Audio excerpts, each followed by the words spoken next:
ಎಲ್ರಿಗೂ ನಮಸ್ಕಾರ. ಎಲ್ಲರೂ ಹೇಗಿದ್ದೀರಾ? ಎಲ್ಲರೂ ಚೆನ್ನಾಗಿದ್ದೀರಾ ಅಂತ ಭಾವಿಸ್ತೀನಿ. ಏನಪ್ಪ ಅಂತ ಹೇಳಿದ್ರೆ, ನನ್ನ ಮೊದಲನೇ ವಿಡಿಯೋದಲ್ಲಿ ನಾನು ಯಾರು ಮತ್ತು ನನ್ನ ಪ್ರೊಫೆಷನ್ ಏನು ಅಂತ ಚಿಕ್ಕದಾಗಿ ಒಂದು ವಿಡಿಯೋ ಮಾಡಿದ್ದೆ. ಬಟ್ ಈ ಸಾರಿ ಲಾಸ್ಟ್ ವಿಡಿಯೋದಲ್ಲಿ ಹೇಳಿರೋ ಹಾಗೆ ನನ್ನ 2 ಬ್ರಾಂಚಲ್ಲಿ ಬಂದಾಗ ಯಲಹಂಕ ಬ್ರಾಂಚಿದು ಕಂಪ್ಲೀಟ್ ಸ್ಟುಡಿಯೋದು ಟೂರ್ ಮಾಡೋಣ ಅಂತ ಹೇಳಿ, ಅಂದರೆ ನಾನು ಯಾವ ರೀತಿ ಸೆಟಪ್ ಮಾಡ್ಕೊಂಡಿದ್ದೀನಿ ಅಂತ ಹೇಳಿ ತಿಳಿಸ್ಕೊಡೋಣ ಅಂತ ಅಷ್ಟೇ. ಮತ್ತು ಅದು ಸೆಟಪ್ ಮಾಡ್ಕೊಳ್ಳಿಕ್ಕೆ ಏನೇನು ಬೇಕು ಬೇಸಿಕ್ಲಿ ಇದೆಲ್ಲ ನಾನು ಹೋಗ್ತಾ ವಿಡಿಯೋದಲ್ಲಿ ತಿಳಿಸ್ಕೊಳ್ತಾ ಹೋಗ್ತೀನಿ. ಈಗ ಪ್ರೆಸೆಂಟು ನನ್ನ ಶಾಪ್ದು ಯಾವ ರೀತಿ ಸೆಟಪ್ ಮಾಡ್ಕೊಂಡಿದ್ದೀನಿ ಅಂತ ತೋರಿಸ್ತೀನಿ, ಓಕೆನಾ?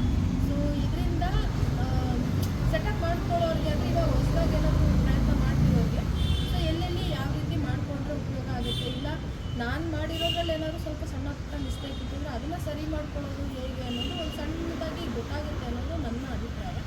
ಸೊ ಹಾಗಾಗಿ ನನ್ನ ಸ್ಟುಡಿಯೋ ಟೂರ್ ಮಾಡ್ತಾ ಇದ್ದೀನಿ. ಸೊ ನನ್ನ ಜೊತೆ ನೀವು ಬನ್ನಿ.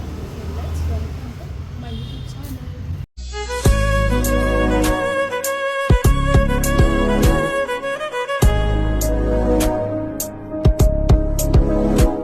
ಈಗ ನಾನು ಯಲಹಂಕ ಹೊರಡ್ತಾ ಇದ್ದೀನಿ. ಆ್ಯಕ್ಚುಲಿ ನಾನು ಲಗ್ಗೆರೆಗೆ ಬಂದು ಇಲ್ಲಿ ವರ್ಕೆಲ್ಲ ಹೇಳಿ ಮುಗಿಸಿ ಆಮೇಲೆ ಯಲಹಂಕ ಹೊರಡ್ತಾ ಇರೋದು. ಸೊ ಇಲ್ಲಿಂದ ನನಗೆ ಮಿನಿಮಮ್ 1 ಅವರ್ ಬೇಕೇ ಬೇಕು ಹೋಗಲಿಕ್ಕೆ.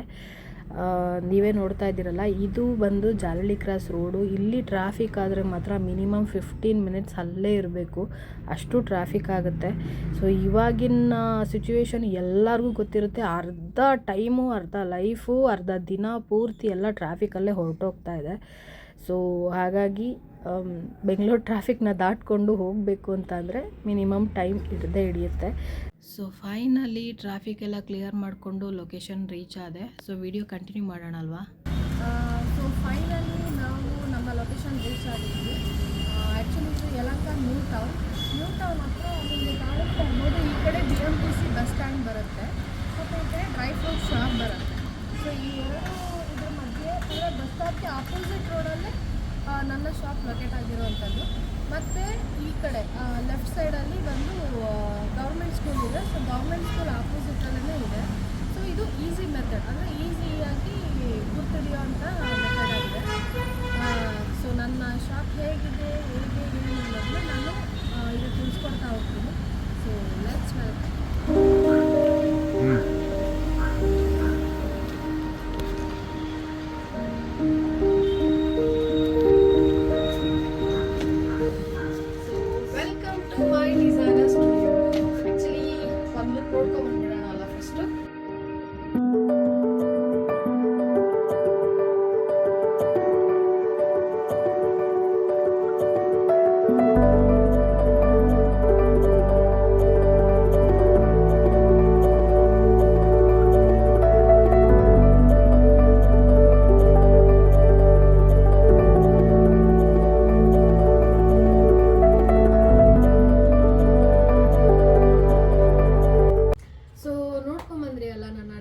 ಸ್ಟುಡಿಯೋ ಹೇಗಿದೆ ಅಂತ ಹೇಳಿ. ಆ್ಯಕ್ಚುಲಿ ಈ ಸ್ಟುಡಿಯೋ ಬಂದು 220 ಸ್ಕ್ವೇರ್ ಫೀಟಲ್ಲಿದೆ. ಅಂದರೆ ಸ್ವಲ್ಪ ಚಿಕ್ಕದೇ ಆಯಿತು. ಯಾಕಪ್ಪ ಇಷ್ಟು ಚಿಕ್ಕದು ಅಂತ ಹೇಳಿದ್ರೆ, ಬಿಫೋರಲ್ಲಿ ನನಗೆ ಆ್ಯಕ್ಚುಲಿ ನಾನು ಇದನ್ನ ಡಿಸೈನರ್ ಸ್ಟುಡಿಯೋನ ಸ್ಟಾರ್ಟ್ ಮಾಡಬೇಕು ಅಂತ ಅಂದ್ಕೊಂಡಿದ್ದೆ ಯಲಹಂಕ ಕಡೆ. ಬಟ್ ಅನ್ಎಕ್ಸ್ಪೆಕ್ಟೆಡಾಗಿ ಲಗ್ಗೆರೆಯಲ್ಲಿ ಸ್ಟಾರ್ಟ್ ಮಾಡುವಂಥ ಸಿಚುವೇಶನ್ ಬಂತು. ಅದು ಆ್ಯಕ್ಚುಲಿ ಅದು ಸ್ಟಾರ್ಟ್ ಮಾಡಿದ್ದೆ ಒಂದು ಕಾಮಿಡಿ ಟ್ರ್ಯಾಜಿಡಿ ಸ್ಟೋರಿ. ಅದನ್ನು ನಾನು ನೆಕ್ಸ್ಟ್ ವಿಡಿಯೋದಲ್ಲಿ ಹೇಳ್ತೀನಿ. ಇದು ಬಂದು ಅದಾದಮೇಲೆ ನಾನು ಲಗ್ಗೆರೆದು ಶುರು ಮಾಡಿ ಒಂದು 6 ಮಂತ್ ಆದಮೇಲೆ ಇದನ್ನು ಸ್ಟಾರ್ಟ್ ಮಾಡಿದ್ದು. ಯಾಕಂದರೆ ಯಲಹಂಕ ಮಾಡಲೇಬೇಕು ಅನ್ನೋ ಆಸೆ ನನಗೆ ಇತ್ತು. ಹಾಗಾಗಿ ಆಗ ನೋಡಿದಾಗ ನನಗೆ ನನ್ನ ನೆಕ್ಸ್ಟ್ ಫರ್ದರ್ ಪ್ಲ್ಯಾನ್ಸ್ ಸ್ವಲ್ಪ ಬೇರೆ ಥರ ಇದ್ದಿದ್ದರಿಂದ ಇದು ನನಗೆ ಈ ಶಾಪ್ ಇಷ್ಟು ಸಾಕು ಸದ್ಯಕ್ಕೆ ಅಂತ ಅನಿಸಿತ್ತು. ಸೊ ಹಾಗಾಗಿ ನಾನು 220 ಸ್ಕ್ವೇರ್ ಫೀಟ್ ಇದ್ರೂ ಪರವಾಗಿಲ್ಲ, ಇದನ್ನು ಸ್ವಲ್ಪ ನೀಟಾಗೆಲ್ಲ ಮಾಡಿಫೈ ಮಾಡಿಕೊಂಡು ಮಾಡೋಣ ಅಂತ ಅಂದ್ಕೊಂಡಿದ್ದು. ಸೊ ಇವಾಗ ಇದು ನಾನು ಯಾವ ರೀತಿ ಈ 220 ಸ್ಕ್ವೇರ್ ಫೀಟನ್ನೇ ಯಾವ ಥರ ನಾನು ಜಾಗನ ಯೂಸ್ ಮಾಡ್ಕೊಂಡಿದ್ದೀನಿ ಅಂತ ನಾನು ನಿಮಗೆ ತೋರಿಸ್ಕೊಡ್ತೀನಿ. ಮತ್ತು ಇದೆಲ್ಲ ಎಷ್ಟು ಇನ್ವೆಸ್ಟ್ಮೆಂಟ್ ಆಯಿತು ಏನು ಹೇಗೆ ಅಂತ ನಾನು ಹೇಳ್ತಾ ಹೋಗ್ತೀನಿ. ಫಸ್ಟು ಏನೇನು ಮಾಡಿಸ್ಕೊಂಡಿದ್ದೀನಿ, ಯಾವ ರೀತಿ ಇಟ್ಟಿದ್ದೀನಿ ಅನ್ನೋದನ್ನು ನಾನು ನಿಮಗೆ ತೋರಿಸ್ಕೊಡ್ತಾ ಹೋಗ್ತೀನಿ, ಓಕೆನಾ? ಸೊ ಇದು ಎಂಟ್ರೆನ್ಸ್, ನೀವು ನೋಡ್ತಾ ಇದ್ದೀರಾ, ಇದು ಎಂಟ್ರೆನ್ಸು. ಇದಕ್ಕೆ ಇದಕ್ಕೆ ನಾನು ಫುಲ್ಲಿ ಗ್ಲಾಸಲ್ಲೇ ಹಾಕ್ಸಿದ್ದೀನಿ. ಫುಲ್ಲು ಗ್ಲಾಸಲ್ಲೇ ಬಂದಿದೆ ಇದು ನೀವು ನೋಡ್ತಾ ಇರ್ಬೋದು. ಯಾಕೆಂದರೆ ನಾವು ಒಂಥರ ಡಾಲ್ಗಳನ್ನ ಡಿಸ್ಪ್ಲೇ ಮಾಡಬೇಕು ಅಂತ ಹೇಳಿದ್ರೆ ಈ ರೀತಿ ಗ್ಲಾಸ್ ಇದ್ದರೆ ಬೆಟರು. ಯಾಕೆಂದರೆ ಔಟ್ಸೈಡಿಂದ ಕ್ಲೈಂಟ್ಸ್ ನಿಂತ್ಕೊಂಡು ನೋಡ್ತಾ ಇದ್ದಾರೆ ಅಂತಂದಾಗ ಸೊ ಇದು ನೀಟಾಗಿ ಕಾಣಿಸುತ್ತೆ ನಮಗೆ. ಸೊ ಅವ್ರಿಗೂ ಒಂದು ಐಡಿಯಾ ಬರುತ್ತೆ ಯಾವ ರೀತಿ ಇದೆ ಅಂತ ಹೇಳಿ. ಮತ್ತು ಇದಕ್ಕೆ ಸ್ಲೈಡ್ ಡೋರ್ ಹಾಕಿಸ್ತೆ ನಾನು, ಯಾಕೆಂದರೆ ಜಾಗ ತುಂಬ ಚಿಕ್ಕದಿದೆ, ನೀವೇ ನೋಡಿದ್ವಿ. ತುಂಬ ಚಿಕ್ಕದಿರೋದ್ರಿಂದ ಹೀಗೆ ಪುಷ್ ಮಾಡೋದು ಪುಲ್ ಮಾಡೋದು ಈ ಥರ ಡೋರ್ ಆದರೆ ಸ್ವಲ್ಪ ಜಾಗ ಇಕ್ಕಟ್ಟು ಅನಿಸುತ್ತೆ. ಸೊ ಹಂಗಾಗಿ ನಾನು ಸ್ಲೈಡ್ ಡೋರೇ ಇಡ್ಸ್ಕೊಂಡಿದ್ದೆ. ಸೊ ಇಲ್ಲಿ ಇದು ಬಂದು ರಿಸೆಪ್ಷನ್ ಏರಿಯಾ ನೀವು ನೋಡ್ತಾ ಇದ್ದೀರಲ್ಲ. ಸೊ ಇದು ಬಂದು ರಿಸೆಪ್ಷನ್ ಏರಿಯಾ. ಇದನ್ನು ಆ್ಯಕ್ಚುಲಿ ಬೇಕು ಅಂತಲೇ ಹೇಳಿ ಮಾಡಿಸ್ಕೊಂಡಿದ್ದು. ಜಾಗ ಕಮ್ಮಿ ಇದೆಯಲ್ವಾ ರಿಸೆಪ್ಷನ್ ಏರಿಯಾ ಯಾಕೆ ಅಂತ ಹೇಳಿದ್ರೆ, ಸೊ ಇವಾಗ ಕ್ಲೈಂಟ್ ಬಂದರೆ ಸೊ ನಾವು ಅದನ್ನು ರೆಸ್ಪಾಂಡ್ ಮಾಡೋಕ್ಕಾದ್ರೂ ಒಂದು ಸ್ಪೇಸ್ ಅಂತ ಬೇಕು ಅಲ್ವಾ. ಸೊ ಹಾಗಾಗಿ ಈ ರಿಸೆಪ್ಷನ್ ಏರಿಯಾ ಇರಲಿ ಅಂತ ಹೇಳಿ ಪುಟ್ಟದಾಗಿ ನಾನು ಮಾಡಿಸ್ಕೊಂಡಿರುವಂಥದ್ದು. ಸೊ ಇದೆಲ್ಲ ನೀವು ನೋಡ್ತಾ ಇರ್ಬೋದು, ಇದೆಲ್ಲ ವುಡ್ಡಲ್ಲಿ ಮಾಡಿಸಿರೋದು ನಾನು. ಇದು ವುಡ್ಡು, ಇದು ಬಂದು ಬ್ರಾಸ್ ಮೆಟೀರಿಯಲ್, ಬ್ರಾಸ್ ತಿನ್ನಾಗಿರೋಂಥ ಬ್ರಾಸ್ ಮೆಟೀರಿಯಲ್ನ ಹಾಕ್ಸಿರೋದು. ಇದು ಬಂದು ಗ್ರಾನೈಟ್ ವೈಟಲ್ಲೇ ಕೊಡಿಸಿರೋದು. ವೈಟೇ ಯಾಕಪ್ಪ ಅಂತ ಹೇಳಿದ್ರೆ ನೀವು ಸ್ಟುಡಿಯೋನ ಆಗಲೇ ನೋಡಿದ್ರಿ ವಿಡಿಯೋದಲ್ಲಿ, ನಾನು ಆಲ್ಮೋಸ್ಟ್ ಎಲ್ಲ ವೈಟಲ್ಲೇ ಡಿಸ್ಪ್ಲೇ ಮಾಡಿಸಿದ್ದೀನಿ. ಯಾಕೆ ಅಂತ ಹೇಳಿದ್ರೆ ವೈಟ್ಗೆ ಲೈಟ್ ಬೆಳಕು ತುಂಬ ಬಿದ್ದಷ್ಟು ತುಂಬ ಔಟ್ಫಿಟ್ಗಳೆಲ್ಲ ಬ್ರೈಟಾಗಿ ಕಾಣಿಸುತ್ತೆ, ಲುಕ್ ಚೆನ್ನಾಗಿ ಕಾಣುತ್ತೆ ಅಂತ ಹೇಳಿ. ಸೊ ಇದನ್ನು ಕೂಡ ನಾನು ಶಾಪ್ಗೆ ಮ್ಯಾಚ್ ಮಾಡಿನೇ ಗ್ರಾನೈಟ್ ವೈಟಲ್ಲಿ ಹಾಕ್ಸಿದ್ದು. ಆಮೇಲೆ ಇದನ್ನು ಏನು ಡಿಸೈನ್ ಕೊಡಿಸಿದ್ದೀನಿ ಅಲ್ಲಿ ಬ್ಯಾಕ್ ಸೈಡ್ ನೋಡ್ಬೋದು, ಬ್ಯಾಕ್ ಡ್ರಾಪ್ ಕೂಡ ರಿಸೆಪ್ಷನ್ ಏರಿಯಾದಲ್ಲಿ ಸೇಮ್ ಕೊಡಿಸಿರೋದು. ಸೊ ಇದೆಲ್ಲ ವುಡ್ಡಲ್ಲೇ ಮಾಡಿಸಿರುವಂಥದ್ದು, ಅದು ಇದೇ ರೀತಿ ಬರಬೇಕು ಅಂತ ಹೇಳಿ ಮಾಡಿಸಿರುವಂಥದ್ದು. ಆಮೇಲೆ ನೆಕ್ಸ್ಟು ಬರ್ತಾ ಇದು ನೋಡ್ತಾ ಇರ್ಬೋದು, ಇದು ಲೋಗೋ. ಈ ಲೋಗೋ ಹಾಕ್ಬಿಟ್ಟು ಇದ್ರ ಕೆಳಗಡೆ ನೀವು ನೋಡ್ತಾ ಇದ್ರೆ ಇದು ಆ್ಯಕ್ಚುಲಿ ಮಿರರ್ ಇದೆ. ಸೊ ಈ ಮಿರರ್ ಯಾಕೆಂದರೆ ಟ್ರಯಲ್ ಮಾಡ್ಕೊಂಡು ಬಂದವರು ಇಲ್ಲಿ ಬಂದು ಇಲ್ಲಿ ನಿಂತ್ಕೊಂಡು ಒಂದು ಸಾರಿ ಅವ್ರದ್ದು ಫಿಟ್ಟಿಂಗ್ ಮತ್ತು ಇದೆಲ್ಲ ನೋಡ್ಕೊತಾರೆ. ಸೊ ಹಾಗಾಗಿ ಇದೊಂದು ಮಿರರ್ ಇಲ್ಲಿ ಬೇಕು ಅಂತ ನನಗೆ ಅನಿಸಿದ್ದು. ಸೊ ಹಾಗಾಗಿ ಸೊ ನೆಕ್ಸ್ಟು ನೀವು ನೋಡ್ತಾ ಇರೋದು ಇದು ಬ್ಲೌಸಸ್ಗೋಸ್ಕರ ಅಂತಲೇ ಮಾಡಿಸಿದ್ದು. ಒಂದು ಲೈನು ಬ್ಲೌಸಸ್ ಮಾಡಿಸಿರೋದು, ಇನ್ನೊಂದು ಲೈನ್ ಬಂದು ಇದು ದುಪಟ್ಟ ಆ್ಯಂಡ್ ಸ್ಯಾರೀಸ್ ಇದೆ. ಇದನ್ನು ಹಾಕಲಿಕ್ಕೆ ಆ್ಯಕ್ಚುಲಿ ನೀವು ನೋಡ್ತಾ ಇರ್ಬೋದು ಇಲ್ಲಿ ಬ್ರಾಸ್ ಇದೆ ಬ್ಲೌಸ್ಗೆ ಅಂತ ಹೇಳಿ. ಸ್ವಲ್ಪ ಈಗ ಸ್ವಲ್ಪ ತಿಕ್ಕಾಗಿದೆ ಆ್ಯಕ್ಚುಲಿ ಅದು. ಸೊ ಆಲ್ಮೋಸ್ಟ್ ನಾನು ಎಲ್ಲ ಔಟ್ಫಿಟ್ಸ್ಗಳು ಹಾಕಲಿಕ್ಕೂ ಇಲ್ಲೂ ನೀವು ನೋಡ್ಬೋದು, ಇಲ್ಲೂ ಕೂಡ ನಾನು ಬ್ರಾಸ್ದೇ ಹಾಕ್ಸಿದ್ದೀನಿ. 2 ಸ್ಟೆಪ್ಸ್ ನನಗೆ ಐಡಿಯಾ ಇದ್ದಿದ್ದು ಆ್ಯಕ್ಚುಲಿ ಎರಡೂ ಕಡೆ ಬ್ಲೌಸಸ್ ಬರುತ್ತೆ ಅಂತ ನಾನು ಗೆಸ್ ಮಾಡಿದ್ದೆ. ಆಮೇಲೆ ನಾನು ಸ್ಯಾರೀಸ್ ಕೂಡ ಹಾಕಬೇಕಲ್ವ ಅಂತ ಹೇಳಿ ಒಂದು ಲೈನು ಬ್ಲೌಸಸ್ ಹಾಕಿದ್ದು, ಇನ್ನೊಂದು ಲೈನು ನಾನು ಸ್ಯಾರೀಸ್ ಆ್ಯಂಡ್ ದುಪಟಾಸ್ ಹಾಕಿದ್ದು. ಸೊ ನೆಕ್ಸ್ಟು ಇದ್ರ ಕೆಳಗಡೆ ಬಂದು ಖಾಲಿ ಸ್ಪೇಸ್ ಫಸ್ಟು ಪ್ಲ್ಯಾನ್ ಮಾಡಿದ್ದು. ಬಟ್ ನನಗೆ ಇದು ಖಾಲಿ ಬಿಡೋದು ಬೇಡ, ಇದೇನಾದರೂ ಯೂಸ್ ಆಗಲಿ ಅಂತ ಹೇಳಿ ಬಾಕ್ಸ್ ಥರ ಇರಲಿ ಅಂತ ಹೇಳಿ ಅದೇ ಟೈಮಲ್ಲೇ ಮಾಡಿಸಿದ್ದು.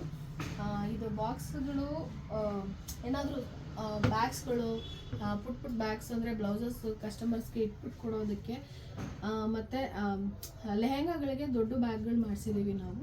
ಸೊ ಆ ಬ್ಯಾಗ್ಸ್ಗಳನ್ನ ಇಲ್ಲಿ ಇಡೋದಕ್ಕೆ ಯೂಸ್ ಆಗುತ್ತೆ ಅಂತ ಹೇಳಿ ಇದು ಬಾಕ್ಸ್ ಮಾಡಿಸಿದ್ದು. ಮತ್ತು ಈ ಸೈಡ್ ಬಂದು UPS ಇದೆ, ಯಾಕೆಂದರೆ ಇಲ್ಲಿ ಕರೆಂಟ್ ಯಾವ ಟೈಮ್ ಅಂದರೆ ಆ ಟೈಮು ಟೈಮ್ಸ್ ಹೋಗ್ಬಿಡುತ್ತೆ. ಇದೇನಪ್ಪ ಬೆಂಗಳೂರಲ್ಲಿ ಕರೆಂಟ್ ಹೋಗುತ್ತಾ ಅಂತ ಕೇಳಿದ್ರೆ ಹೌದು, ಈ ಸೈಡು ಅವಾಗವಾಗ ಕರೆಂಟ್ ಹೋಗುತ್ತೆ.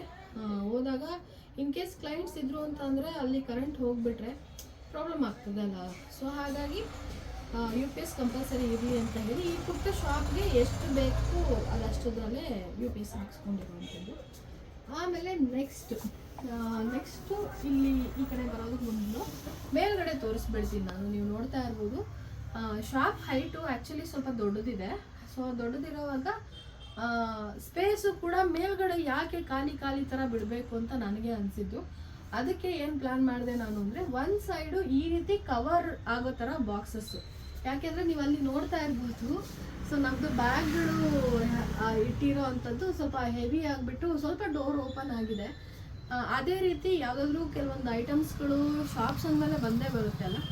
ಸೊ ಹಾಗಾಗಿ ಆ ಥರ ಐಟಮ್ಸ್ಗಳಿದ್ದಾಗ ಅದರೊಳಗಡೆ ಹಾಕ್ಬಿಡೋಣ ಅಂತ ಹೇಳಿ ಈ ರೀತಿ ಬಾಕ್ಸ್ ಇರಲಿ ಚೆನ್ನಾಗಿರುತ್ತೆ ಅಂತೇಳಿ ಒಂದು ಸೈಡ್ ಈ ರೀತಿ ಕವರ್ ಹಾಕಿ ಇರೋ ಥರ ಬಾಕ್ಸ್ ಮಾಡಿಸಿದ್ದೀನಿ. ಇನ್ನೊಂದು ಸೈಡು ನಾನು ಹೋಗ್ತಾ ತೋರಿಸ್ತೀನಿ. ನೆಕ್ಸ್ಟ್ ಬಂದು ಟ್ರಯಲ್ ರೂಮ್ ಬಂದು ಕಂಪಲ್ಸರಿ ಎಲ್ಲ ಡಿಸೈನರ್ ಸ್ಟುಡಿಯೋದಲ್ಲೂ ಇದ್ದೇ ಇರುತ್ತೆ. ಯಾಕೆ ಅಂತ ಹೇಳಿದ್ರೆ ನಾವು ಸ್ಟಿಚಿಂಗ್ ಮಾಡಿರೋದಾಗಿರ್ಬೋದು, ಕ್ಲೈಂಟ್ಸ್ದು ಅಥವಾ ರೆಂಟ್ ರೆಂಟ್ ಔಟ್ಫಿಟ್ಗಳದ್ದಾಗಿರ್ಬೋದು ಟ್ರಯಲ್ ಮಾಡಲಿಕ್ಕೆ ಕಂಪಲ್ಸರಿ ಟ್ರಯಲ್ ರೂಮ್ ಬೇಕೇ ಬೇಕು. ಯಾಕೆಂದರೆ ಬ್ಲೈಂಡಾಗಿ ಕಳ್ಸೋದಕ್ಕೆ ಆಗೋದಿಲ್ಲ ಅಲ್ವಾ. ಇವಾಗ ರೆಂಟ್ ಔಟ್ಫಿಟ್ಗಳು ಟ್ರಯಲ್ ಮಾಡ್ತಾರೆ ಅಂತ ಹೇಳಿದ್ರೆ ಅವ್ರಿಗೆ ಅದಕ್ಕೆ ಪರ್ಫೆಕ್ಟಾಗಿ ಫಿಟ್ಟಿಂಗ್ ಆಗ್ತಾ ಇದೆಯಲ್ಲ, ನಾವೇನಾದ್ರು ಚೇಂಜಸ್ ಮಾಡಬೇಕಾ, ಇಲ್ಲ ಅವ್ರದ್ದು ಕಸ್ಟಮೈಸ್ ಮಾಡಿಕೊಟ್ಟಿರೋದಾಗಿರ್ಬೋದು ಅದು ಕರೆಕ್ಟಾಗಿದೆಯಾ, ಅಲ್ಲ ಏನಾದ್ರು ಸ್ವಲ್ಪ ಟೈಟ್ ಲೂಸ್ ಆ ಥರ ಏನಾದ್ರು ವೇರಿಯೇಷನ್ ಆಗಿದೆಯಾ ಚೆಕ್ ಮಾಡಬೇಕು ಅಂತ ಹೇಳಿದ್ರೆ ಟ್ರಯಲ್ ರೂಮ್ ತುಂಬ ಇಂಪಾರ್ಟೆಂಟ್. ಸೊ ನಮಗೆ ಈ ಜಾಗದಲ್ಲಿ ಟ್ರಯಲ್ ರೂಮ್ ಖಂಡಿತವಾಗ್ಲೂ ಸಾಧ್ಯ ಇದೆಯಾ ಅಂತ ಅಂದ್ಕೊಂಡಾಗ ಸೊ ಒಂದು ಕಾರ್ನರಲ್ಲಿ ನಾವು ಮಾಡ್ಬೋದಲ್ವಾ ಅಂತ ಪ್ಲ್ಯಾನ್ ಮಾಡಿದಾಗ ಈ ರೀತಿ ಮಾಡ್ಕೊಂಡಿದ್ದು ನೀವು ನೋಡ್ತಾ ಇರ್ಬೋದು. ಫ್ರಂಟು ಸ್ವಲ್ಪ ಮೊಟ್ಟೆ ಶೇಪ್ ಅಂದರೆ ರೌಂಡ್ ಶೇಪಲ್ಲಿ ಕಾಣ್ತಾ ಇದೆ. ಇಲ್ಲಿ ಕೂಡ ನೋಡ್ಬೋದು ಇದು. ಸೊ ರೌಂಡ್ ಶೇಪಲ್ಲಿ ಮಾಡಿರೋ ಅಂಥದ್ದು. ಬ್ಯಾಕ್ ಸೈಡು ಏನು ಸ್ಕ್ವೇರ್ ಶೇಪಲ್ಲಿದೆ, ಫ್ರಂಟ್ ಸೈಡು ಈ ರೀತಿ ಇದೆ. ಸೊ ಈ ರೀತಿ ಮಾಡ್ಕೊಂಡಾಗ ನಮಗೆ ಸ್ಪೇಸ್ ಸ್ವಲ್ಪ ಏನಂತಾರೆ ಕಮ್ಮಿ ಯೂಸ್ ಆಯಿತು ಅಂತಲೇ ಹೇಳ್ಬೋದು. ಸೊ ಇವಾಗ ಒಳಗಡೆ ನೋಡೋಣ ಯಾವ ರೀತಿ ಇದೆ ಅಂತ ಹೇಳಿ.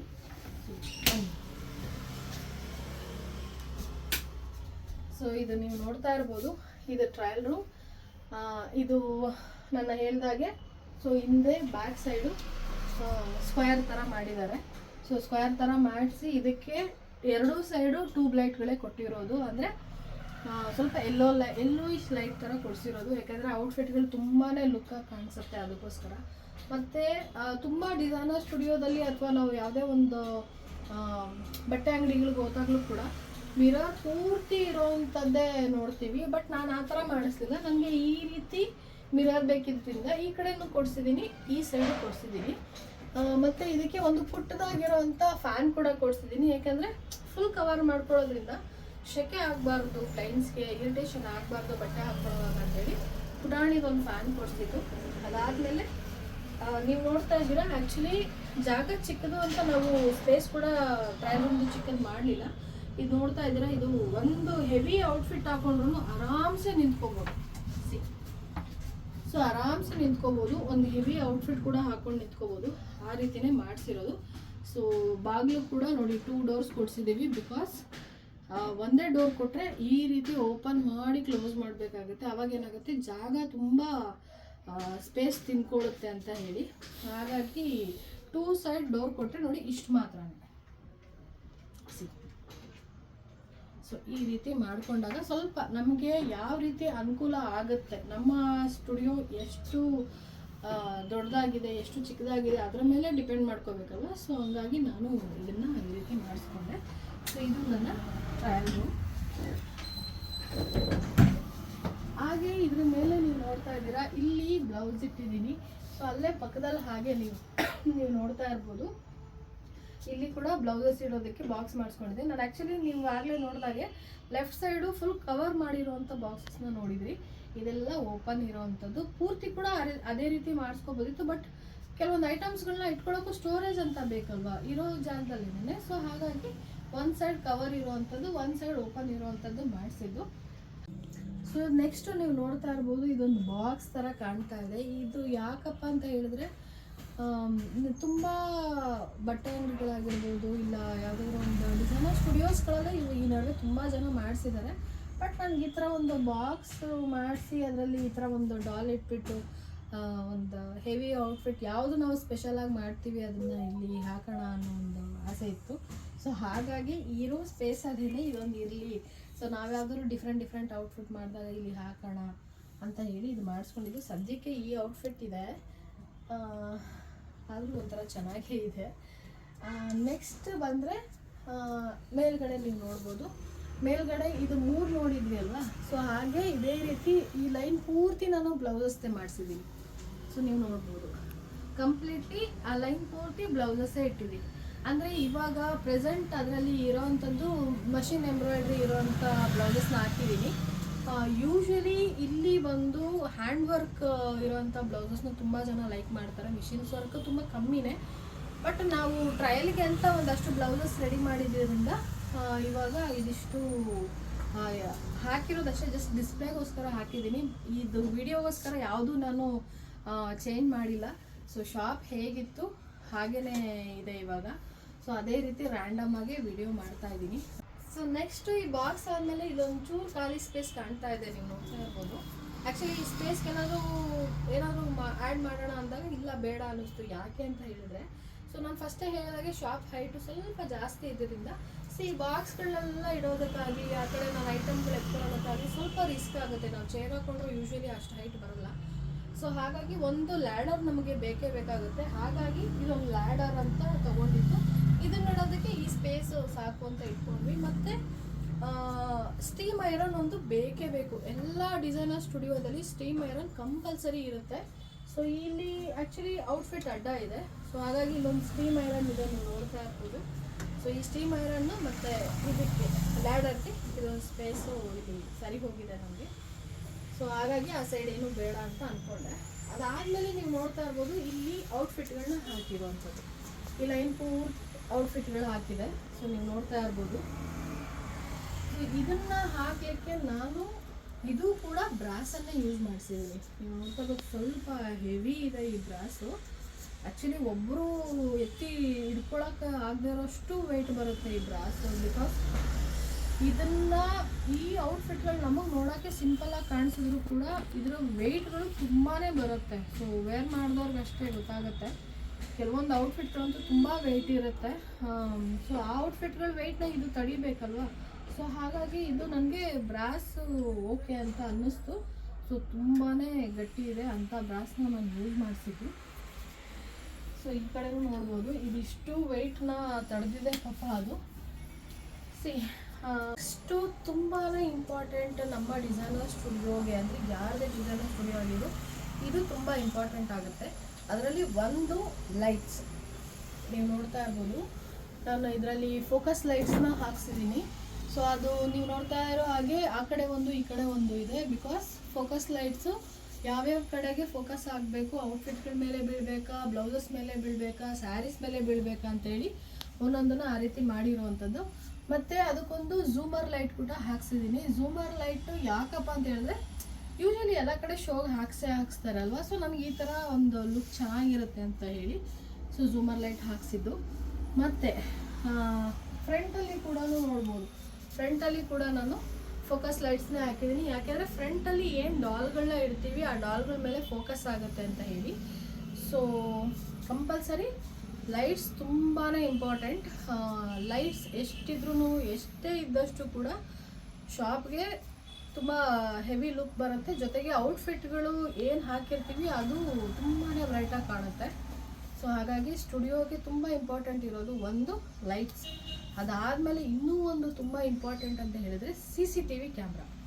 ಯಾಕಪ್ಪ ಅಂತ ಹೇಳಿದ್ರೆ, ಇದು ಯಾರೇ ಸ್ಟಾರ್ಟ್ ಮಾಡಿ, ಇದು ಡಿಸೈನರ್ ಸ್ಟುಡಿಯೋ ಅಥವಾ ನಿಮ್ಮ ಬೇರೆ ಯಾವುದೇ ಶಾಪ್ ಮಾಡಿ, ಕಂಪಲ್ಸರಿ ಮಸ್ಟ್ ಆ್ಯಂಡ್ ಶುಡ್ ಆಗಿ ನೀವು CCTV ಕ್ಯಾಮ್ರಾ ಹಾಕಿಸ್ಲೇಬೇಕು.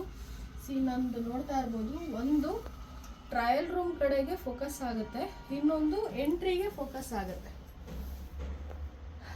ಎಂಟ್ರಿಗೆ ಒಂದು ಎಂಟ್ರಿಯಿಂದ ಯಾರು ಬರ್ತಾ ಇದ್ದಾರೆ ಯಾರು ಹೋಗ್ತಾ ಇದ್ದಾರೆ ಅನ್ನೋದು ಫೋಕಸ್ ಆಗುತ್ತೆ. ಮತ್ತು ಇನ್ನೊಂದು ಟ್ರಯಲ್ ರೂಮ್ ಮತ್ತು ಇದೊಂದಷ್ಟು ಸರೌಂಡಿಂಗ್ ಇಲ್ಲಿ ಯಾರು ಕುತ್ಕೊಂಡಿದ್ದೀವಿ ಇದೆಲ್ಲ ಫೋಕಸ್ ಆಗುತ್ತೆ. ಮತ್ತು ಔಟ್ಸೈಡು ಕ್ಯಾಮ್ರಾ ಇದೆ. ಔಟ್ಸೈಡ್ ಅಂದರೆ ಯಾರು ಬರ್ತಾರೆ ಹೋಗ್ತಾರೆ ಯಾರು ಓಡಾಡಿದ್ದಾರೆ ಇದು ಗೊತ್ತಾಗುತ್ತೆ. ಬಟ್ ಔಟ್ಸೈಡ್ದಕ್ಕಿಂತ ಇನ್ಸೈಡ್ ತುಂಬ ಒಳ್ಳೆಯದು. ಇದು ಸ್ವಲ್ಪ ಚಿಕ್ಕ ಶಾಪ್ ಆಗಿರೋದ್ರಿಂದ ನನಗೆ 4 ಕ್ಯಾಮ್ರಾಸ್ ಸಾಕು ಅಂತ ಅಂದ್ಕೊಂಡಿದ್ದು. ಸೊ ಇದನ್ನು ನೋಡಲಿಕ್ಕೆ ನಾನು ಟಿವಿಯನ್ನು ಇಟ್ಕೊಂಡಿದ್ದೀನಿ. ಸೊ ಇದು ಕಂಪಲ್ಸರಿ ಇರಲೇಬೇಕು.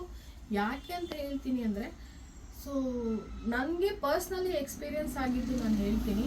ಏನಪ್ಪ ಅದು ಅಂತ ಅಂದರೆ, ಒಂದು ಕ್ಲೈಂಟ್ ಬರ್ತಾರೆ. ಸೊ ನಾನು ರೆಂಟ್ ಔಟ್ಫಿಟ್ಗೆ ಟ್ರಯಲ್ ಮಾಡ್ತೀನಿ ಅಂತ ಹೇಳ್ತಾರೆ, ಹೇಳಿ ತೊಗೊಂಡು ಹೋಗ್ತಾರೆ ಒಳಗಡೆಗೆ. ಸೊ ಟ್ರಯಲ್ ಮಾಡ್ತಾರೆ. ಅದಾದಮೇಲೆ ಇನ್ನೂ ಒಂದು 2 ಔಟ್ಫಿಟ್ಗಳು ಟ್ರಯಲ್ ಮಾಡ್ತಾರೆ. ಸುಮಾರು ಔಟ್ಫಿಟ್ಗಳು ಒಂದು 4-5 ಔಟ್ಫಿಟ್ ಟ್ರಯಲ್ ಮಾಡ್ತಾರೆ.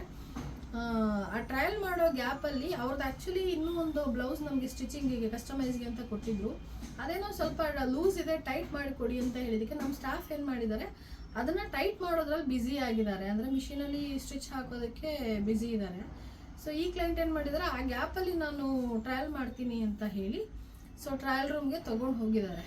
ಸೊ ತೊಗೊಂಡು ಹೋಗಿ ಅವರು ಒಂದೊಂದೇ ಔಟ್ಫಿಟ್ ಟ್ರಯಲ್ ಮಾಡಿ ತೊಗೊಂಡು ಬಂದು ಅವರೇ ಹಾಕ್ತಾ ಇದ್ದಾರೆ. ಯೂಶಲಿ ನಮ್ಮಲ್ಲಿ ಕ್ಲೈಂಟ್ಸ್ ಏನು ಮಾಡ್ತಾರೆ ಅಂದರೆ, ಟ್ರಯಲ್ ಮಾಡಿದ್ಮೇಲೆ ಅವರು ತೊಗೊಂಡು ಬಂದು ಚೇರ್ ಮೇಲೆ ಇಡ್ತಾರೆ. ಬಟ್ ಅವ್ರೇನು ಮಾಡ್ತಿದ್ದಾರೆ, ಅವರೇ ಹ್ಯಾಂಗರ್ಗೆ ಹಾಕಿ ಏನೇನೋ ಮಾಡಿ ಹಾಕ್ತಾ ಇದ್ದಾರೆ. ಹಾಕ್ಬಿಟ್ಟು ಅದಾದಮೇಲೆ ಬ್ಲೌಸ್ ಏನಿತ್ತು ಅವ್ರದ್ದು ಅದು ತಗೊಂಡು ನಂಗೆ ರೆಂಟ್ ಔಟ್ಫಿಟ್ಟಲ್ಲಿ ಯಾವುದೂ ಅಷ್ಟು ಓಕೆ ಆಗಲಿಲ್ಲ, ನನಗಿನ್ನೂ ಸ್ವಲ್ಪ ಬೇರೆ ಥರ ಬೇಕಿತ್ತು ಅಂತ ಹೇಳಿ ಹೊರಟೋಗ್ತಾರೆ. ಸೊ ಹೋದ್ಮೇಲೆ ನಮ್ಮ ಸ್ಟಾಫ್ ಏನಿದ್ರು ಅವರು ಚೆಕ್ ಮಾಡ್ಕೊತಾರೆ, ರೆಂಟ್ ಔಟ್ಫಿಟ್ಟಲ್ಲಿ ಒಂದು ಬ್ಲೌಸ್ ಕಾಣೆ ಆಗಿದೆ. ಅದು ಹೇಗೆ ಇಟ್ಕೊಂಡು ಹೋದ್ರು, ಅದು ಎಲ್ಲಿ ಇಟ್ಕೊಂಡು ಹೋದ್ರು ಅನ್ನೋದು ಫಸ್ಟ್ ಅವ್ರಿಗೆ ಗೊತ್ತೇ ಆಗಿಲ್ಲ. ಯಾಕಂದರೆ ಅವರು ಟ್ರಯಲ್ ಮಾಡೋ ಟೈಮಲ್ಲಿ ಏನು ಮಾಡಿದರೆ, ಅವ್ರದ್ದು ವ್ಯಾನಿಟಿ ಬ್ಯಾಗ್ ಚಿಕ್ಕದು, ಅಂದರೆ ಒಂದಿಷ್ಟಿದೆ, ತುಂಬ ದೊಡ್ಡದು ಅಲ್ಲ ತುಂಬ ಚಿಕ್ಕದು ಅಲ್ಲ, ಲೆಂತ್ ಈ ರೀತಿ ಸ್ಲಿಂಗ್ ಬ್ಯಾಗ್ ಥರ ಬರುತ್ತೆ ಅದು. ಸೊ ಅದು ತಗೊಂಡು ಹೋಗಿದ್ದಾರೆ ವಾಪಸ್. ನನ್ನ ಹತ್ರ ಆ್ಯಕ್ಚುಲಿ ಅದು ವಿಡಿಯೋನ ನಾನು ಇವತ್ತಿಗೂ ಸೇವ್ ಮಾಡಿ ಇಟ್ಕೊಂಡಿದ್ದೀನಿ. ಸೊ ಒಳಗಡೆ ಹೋಗೋವಾಗ ಬ್ಯಾಗ್ ಸೈಜು ಇಷ್ಟು ಸಣ್ಣಗೆ ಒಂಥರ ಅಂಟ್ಕೊಂಡಿರೋ ಥರ ಇರುತ್ತೆ. ಯೂಶಲಿ ಬ್ಯಾಗ್ಸ್ಗಳು ಲೇಡೀಸ್ ಗೊತ್ತಿರುತ್ತಲ್ಲ, ಸೊ ಈ ರೀತಿ ಇರುತ್ತೆ. ಅವ್ರು ಹೊರಗಡೆ ಬಂದಾಗ ಬ್ಯಾಗು ಇಷ್ಟು ದಪ್ಪ ಕಾಣ್ತಾ ಇದೆ. ಸೊ ಆ ಬ್ಯಾಗ್ ಒಳಗಡೆ ಹಾಕೊಂಡ್ಬಂದ್ಬಿಟ್ಟಿದ್ದಾರೆ. ನಮ್ಮ ಸ್ಟಾಫು ಅದನ್ನು ಸ್ಟಿಚ್ ಮಾಡೋದ್ರಲ್ಲಿ ಬ್ಯುಸಿ ಇದ್ದಿದ್ದರಿಂದ ಸೊ ಅವರು ಕೂಡ ಅಷ್ಟು ಅಬ್ಸರ್ವ್ ಮಾಡ್ಕೊಂಡಿಲ್ಲ. ಸೊ ಅವರು ಬಂದ ಮೇಲೆ ತೊಗೊಂಡು ಹೊರಟೋಗಿದ್ದಾರೆ. ಅದಾದಮೇಲೆ ಮೇಡಮ್ ಈ ರೀತಿ ಆಗಿದೆ ಅಂತ ನನಗೆ ಕಾಲ್ ಮಾಡಿದಾಗ, ಸೊ ನಾನು ಬಂದು CCTV ಚೆಕ್ ಮಾಡಿದಾಗ ಅವರು ಕದ್ದಿರೋದು ನೀಟಾಗಿ ಗೊತ್ತಾಗುತ್ತೆ. ಸೊ ಇದೇ ರೀತಿ ನಮ್ಮ ಕಣ್ಮುಂದೆನೇ ಇದ್ದು ಯಾಮಾರಿಸುವಂಥ ತುಂಬ ಜನ ಇರ್ತಾರೆ. ಸೊ ಈ ರೀತಿ ಯಾರೂ ಮೋಸ ಹೋಗಬೇಡಿ. ನಿಮ್ದು ಯಾವುದೇ ರೀತಿ ಶಾಪ್ ಆಗಿರಲಿ, ಏನೇ ಆಗಿರಲಿ, ದಯವಿಟ್ಟು CCTV ಹಾಕಿಸಿ ಮತ್ತು ಬರೋರ ಮೇಲೆ ಒಂದು ಕಣ್ಣಿಟ್ಟಿರಿ. ಹಾಗಂತ ಎಲ್ಲ ಕ್ಲೈಂಟ್ಸು ಕೂಡ ಈ ರೀತಿ ಮಾಡ್ತಾರಂತ ಬೇರೆಗೂ ನಾನು ಹೇಳಲ್ಲ. ನಮ್ಮಲ್ಲಿ ತುಂಬಾ ಜೆನ್ಯೂನ್ ಕ್ಲೈಂಟ್ಸ್ ಇದ್ದಾರೆ, ತುಂಬಾ. ಎಷ್ಟು ಅಂತ ಹೇಳಿದ್ರೆ ನಾವು ಇಲ್ಲಿ ಕೂರಿಸ್ಬಿಟ್ಟು ನಾವು ಔಟ್ಸೈಡ್ ಹೋಗಿ ಬರ್ತೀವಿ. ಕೂತಿರ್ತಾರೆ ಪಾಪ, ಅವರು ನೀಟಾಗಿ ಕೂತಿರ್ತಾರೆ. ಅವರು ಏನಿದೆ ಬುಕ್ಸ್ ನೋಡಿಕೊಂಡು ಇಲ್ಲ ಬೇರೆ ಏನಾದ್ರು ನೋಡಿಕೊಂಡು ಡ್ರೆಸ್ಸಸ್ ನೋಡಿಕೊಂಡು ಕೂತಿರ್ತಾರೆ. ಅಷ್ಟು ಜೆನ್ಯೂನ್ ಕ್ಲೈಂಟ್ ಇದ್ದಾರೆ, ಅಷ್ಟೇ ಒಳ್ಳೆ ಕ್ಲೈಂಟ್ಸು ನಮಗಿದ್ದಾರೆ. ಬಟ್ ಕೆಲವರು ಈ ರೀತಿಯೂ ಬರ್ತಾರೆ, ನೋಡೋಕೆ ಚೆನ್ನಾಗೇ ಇರ್ತಾರೆ, ಒಳ್ಳೆ ರೀತಿಯೇ ಮಾತಾಡ್ತಾರೆ, ಎಲ್ಲನೂ ಒಳ್ಳೆ ರೀತಿಯಾಗಿ ಇರುತ್ತೆ. ಆ್ಯಕ್ಚುಲಿ ಆಕೆ ನೋಡಬೇಕು ಅಂತ ಹೇಳಿದ್ರೆ ಸ್ವಲ್ಪ ಅಫಿಷಿಯಲ್ ಆಗಿ ಕಾಣಿಸ್ತಾಳೆ, ಮಾತಾಡೋದು ಕೂಡ ಅಫಿಷಿಯಲ್ ಆಗಿ ಮಾತಾಡ್ತಾಳೆ, ಬಟ್ ಮಾಡಿದ ಕೆಲಸ ಅಲ್ವಾ. ಸೊ ನೀವು ಯಾವುದೇ ಶಾಪ್ ಮಾಡಿ ಕಂಪಲ್ಸರಿ CCTV ಹಾಕಿಸಿ. ಎಲ್ಲನೂ ಬ್ಲೈಂಡಾಗಿ ನಂಬೇಡಿ, ದಯವಿಟ್ಟು ಎಲ್ಲನೂ ಬ್ಲೈಂಡಾಗಿ ನಂಬೇಡಿ. ಇದು ನನ್ನ ಪರ್ಸ್ನಲ್ ಸಜೆಷನ್. ಸೊ ಅದು ಬಿಟ್ಟು ಇನ್ನೂ ಕೆಲವೊಂದೆಲ್ಲ ಕ್ಲೈಂಟ್ಸಲ್ಲಿ ಯಾವ್ಯಾವ ರೀತಿ ಇದ್ದಾರೆ, ಯಾವ ರೀತಿ ನಡ್ಕೊತಾರೆ, ಎಸ್ಪೆಷಲಿ ನಮ್ಮ ಪ್ರೊಫೆಷನ್ಗೆ ಅಂತ ಬಂದಾಗ ತುಂಬ ಥರ ಕ್ಲೈಂಟ್ಸ್ಗಳು ಪರಿಚಯ ಆಗ್ತಾರೆ, ತುಂಬ ಥರ ಕ್ಲೈಂಟ್ಸ್ ಪರಿಚಯ ಆಗ್ತಾರೆ. ಸೊ ಅದರದ್ದೆಲ್ಲ ನಾನು ಹೇಗೆ ಏನು ಅಂತ ಹೇಳಿ ನೆಕ್ಸ್ಟ್ ವೀಡಿಯೋಗಳಲ್ಲಿ ತಿಳಿಸ್ಕೊಡ್ತೀನಿ. ಯಾಕೆ ಅಂತ ಹೇಳ್ತೀನಿ ಕೇಳಿ. ಹೊಸದಾಗಿ ಸ್ಟಾರ್ಟ್ ಮಾಡೋವಂಥವ್ರಿಗೆ ನಿಜವಾಗ್ಲೂ ಇದು ಯಾವ ಐಡಿಯಾನೂ ಇರಲ್ಲ. ಕೆಲವ್ರಿಗೆ ಇರುತ್ತೆ, ಅಂದರೆ ಅಷ್ಟು ಏನೋ ಗೊತ್ತೇ ಇಲ್ಲ ಅನ್ನೋಷ್ಟು ಇರಲ್ಲ, ಕೆಲವರು ಗೊತ್ತಿರುತ್ತೆ, ಬಟ್ ಎಲ್ಲನೂ ಗೊತ್ತಿರಲ್ಲ ಅಲ್ವಾ. ಸೊ ಹಾಗಾಗಿ ಇವಾಗ ನಾನು ಬೇರೆಯವ್ರದ್ದು ಯಾವುದಾದ್ರೂ ವಿಡಿಯೋ ನೋಡಿದಾಗ ನನಗೂ ಓ ಹೌದಾ ಇರ್ಬೋದಾ ಅನ್ನೋ ಥರ ಯೋಚನೆ ಮಾಡ್ತೀನಿ. ಅದೇ ರೀತಿ ನನ್ನ ವಿಡಿಯೋ ಬೇರೆಯವ್ರು ನೋಡಿದಾಗ ಓ ಈ ರೀತಿ ಇವ್ರಿಗಾಗಿದೆ, ಅದಕ್ಕೆ ಇವರು ಹೇಳ್ತಾ ಇದ್ದಾರೆ ಅನ್ನೋದನ್ನು ಅವರು ಅರ್ಥ ಮಾಡ್ಕೊತಾರೆ. ಸೊ ಅದಕ್ಕೋಸ್ಕರನೇ ಹೇಳ್ತಾ ಇರೋದು.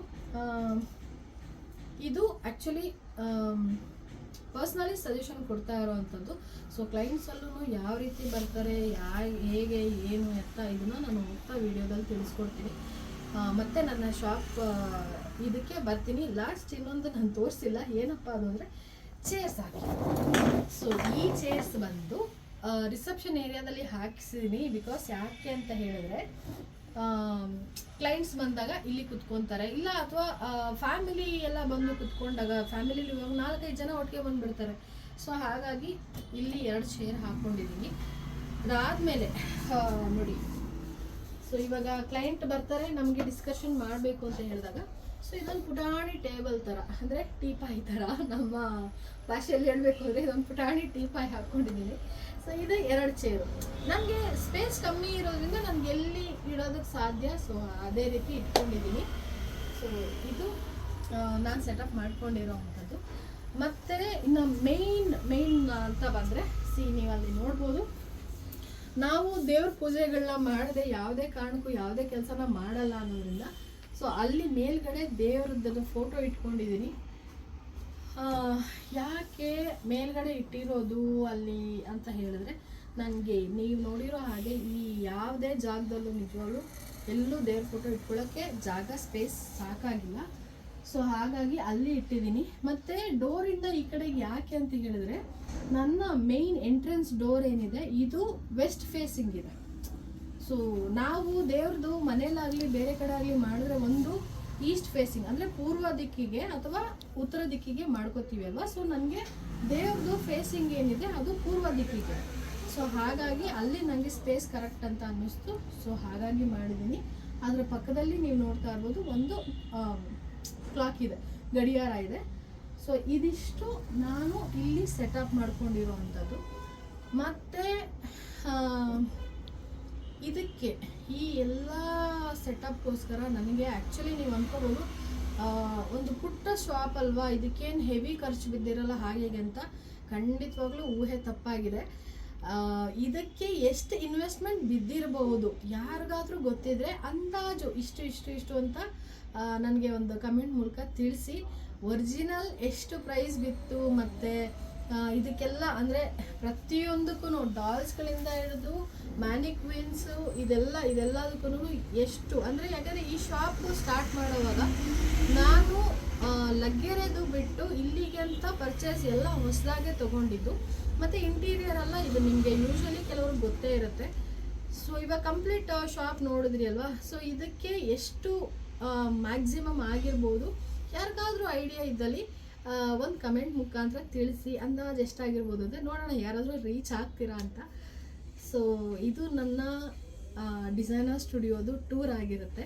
ಸೊ ಹೇಗೆ ಅನ್ನಿಸ್ತು, ಚೆನ್ನಾಗಿದೆಯಾ, ಚೆನ್ನಾಗಿ ಸೆಟಪ್ ಮಾಡ್ಕೊಂಡಿದ್ದೀನಾ, ಮತ್ತು ಇದರಲ್ಲಿ ಏನಾದರೂ ಈಗ ಮಾಡ್ಬೋದಿತ್ತು, ನೀವು ಹೀಗೆ ಮಾಡ್ಬೋದಿತ್ತು ಅಂತ ಯಾರಾದರೂ ಹೇಳೋದಿಲ್ಲ, ದಯವಿಟ್ಟು ಕಮೆಂಟ್ ಮುಖಾಂತರ ತಿಳಿಸಿ. ಇದು ನನ್ನ ಇಂಟ್ರಡಕ್ಷನ್ ವಿಡಿಯೋ ಬಿಟ್ಟರೆ ಇದು ನನ್ನ ಫಸ್ಟ್ ವಿಡಿಯೋ ಆಗಿರುತ್ತೆ. ಸೊ ಏನಾದರೂ ಸಣ್ಣ ಪುಟ್ಟ ಮಿಸ್ಟೇಕ್ ಇದ್ದಲ್ಲಿ ದಯವಿಟ್ಟು ಹೊಟ್ಟೆಗೆ ಹಾಕ್ಕೊಳ್ಳಿ, ಕ್ಷಮಿಸಿ. ಏನಾದರೂ ಚೇಂಜಸ್ ಮಾಡ್ಕೊಳ್ಳಿದ್ದೀರ ದಯವಿಟ್ಟು ತಿಳಿಸ್ಕೊಡಿ. ಯಾಕೆಂದರೆ ನನಗಂತೂ ನಿಜವಾಗ್ಲೂ ಐಡಿಯಾ ಇಲ್ಲ. ನನಗೆ ಅಂತಲ್ಲ, ನಮ್ಮ ಮನೇಲಿರೋರು ಯಾರಿಗೂ ಐಡಿಯಾ ಇಲ್ಲ ಯೂಟ್ಯೂಬ್ ವಿಡಿಯೋ ಬಗ್ಗೆ. ನಾನೇ ಮೊದಲನೇ ಸರಿ ವಿಡಿಯೋ ಮಾಡ್ತಾ ಇರೋದು, ಏನೋ ಒಂದು ಹೊಸದಾಗಿ ಮಾಡೋಣ. ಮತ್ತು ಫ್ಯಾಮಿಲಿ ಜೊತೆನೂ ಕೆಲವು ಸರಿ ತುಂಬ ಫನ್ನಾಗಿರ್ತೀವಿ, ನಾವು ತುಂಬಾ ಚೆನ್ನಾಗಿರ್ತೀವಿ. ತುಂಬ ಸ್ವಲ್ಪ ಹಳೆ ವೀಡಿಯೋಸ್ಗಳೆಲ್ಲ ನೋಡಿದಾಗ ನನಗೆ ಈ ಪುಟ್ಟ ವೀಡಿಯೋಸ್ಗಳೇ ಇದೆ, ಆ ಟೈಮ್ದು ಎಷ್ಟು ಚೆನ್ನಾಗಿದೆ ಮೆಮೊರೀಸ್ ಅಂತ ಅಂದ್ಕೊಂಡು ನಾನೇ ಕೆಲವು ಸರಿ ನಗ್ತಾ ಇರ್ತೀನಿ. ನಮ್ಮ ಫ್ಯಾಮಿಲಿಯವ್ರಿಗೂ ತೋರ್ಸೋಕೆ ಸಕ್ಕತ್ ನಗ್ತಾರೆ, ನೀನು ಹೆಂಗಿದೆಯಾ ನೋಡು ಅವಾಗ ಅಂತ ಹೇಳಿ ನಗ್ತಾ ಇರ್ತೀವಿ.